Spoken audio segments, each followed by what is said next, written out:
नमस्ते दोस्तों, आज हम आप लोगों को बताएंगे कि पाठ्य योजना किस प्रकार से तैयार की जाती है। यहाँ पर सामान्य जानकारी, इसके बाद लिखेंगे छात्र अध्यापक का नाम और फिर कक्षा, समय, विषय, दिनांक, उपविषय, कालखंड, प्रकरण। निर्धनता एक चुनौती है। निर्धनता एक चुनौती।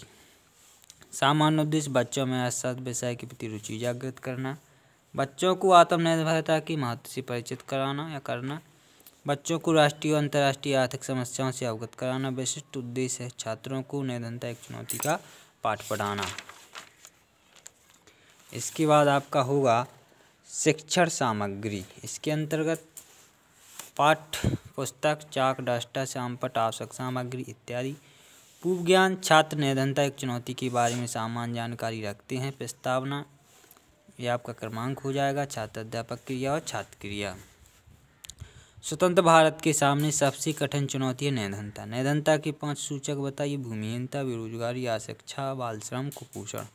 और भूमिहीनता क्या है? जिसके पास भूमि नहीं है उसे भूमिहीनता कहते हैं। उद्देश्य कथन। छात्रों को निर्धनता एक चुनौती के बारे में विस्तार पूर्वक पढ़ाना। प्रस्तुतिकरण, शिक्षण बिंदु, छात्र अध्यापक क्रिया, छात्र क्रिया, शिक्षण विधि, श्यामपट्ट कार्य। भारत में निर्धनता के कारण। पूंजी निर्माण के अभाव का क्या कारण है?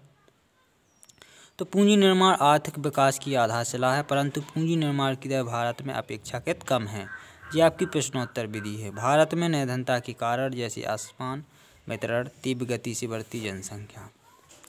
कीमतों में वृद्धि के क्या कारण हैं? तो भारत में नियोजन काल में वस्तु की कीमतों में बहुत तेजी से वृद्धि हुई है, परंतु व्यक्ति की आय में वृद्धि नहीं हुई है। अतः व्यक्ति अपनी न्यूनतम आवश्यकताओं को भी पूरा करने में असमर्थ हो गया है और गरीबी बढ़ती गई है। इसमें शिक्षण बिंदु, छात्र अध्यापक क्रिया, छात्र क्रिया, शिक्षण विधि, श्यामपट्ट कार्य। भारत में निर्धनता दूर करने के उपाय। निर्धनता से क्या आशय है? निर्धनता से आशय जीवन, स्वास्थ्य तथा कार्यकुशलता के लिए न्यूनतम उपयोग आवश्यकताओं की प्राप्ति या आयोग्यता से है। शिक्षण विधि यहाँ पर आपकी कौन सी हो जाएगी? प्रश्नोत्तर विधि हो जाएगी। थोड़ी मिस्टेक हुई है। प्रश्नोत्तर विधि है आपकी। कौन सी विधि है? प्रश्नोत्तर विधि है। निर्धनता के दूर करने के उपाय। आर्थिक विकास में तेजी और रोजगार में वृद्धि। ये आपका स्पष्टीकरण है। इसके बाद आपके सारांश प्रश्न होंगे, इस प्रकार से होंगे।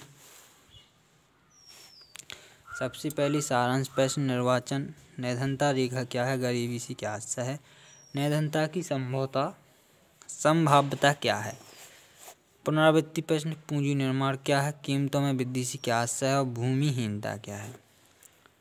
अभ्यास प्रश्न। सही जोड़ी बनाने। रोजगार की 100 दिन सुनिश्चित यानी मनरेगा। गरीबी की प्रतिया सुरक्षित समूह यानी SGSY। या क्रय की न्यूनतम आवश्यक क्षमता APL। गृह कार्य। किसी व्यक्ति को गरीब कब समझा जाता है? भारत में किस तरह के लोग निर्धन समझे जाते हैं? यहाँ पर हस्ताक्षर पर्यवेक्षक की और हस्ताक्षर छात्र अध्यापक की। धन्यवाद। Please subscribe, comment and share. Thank you.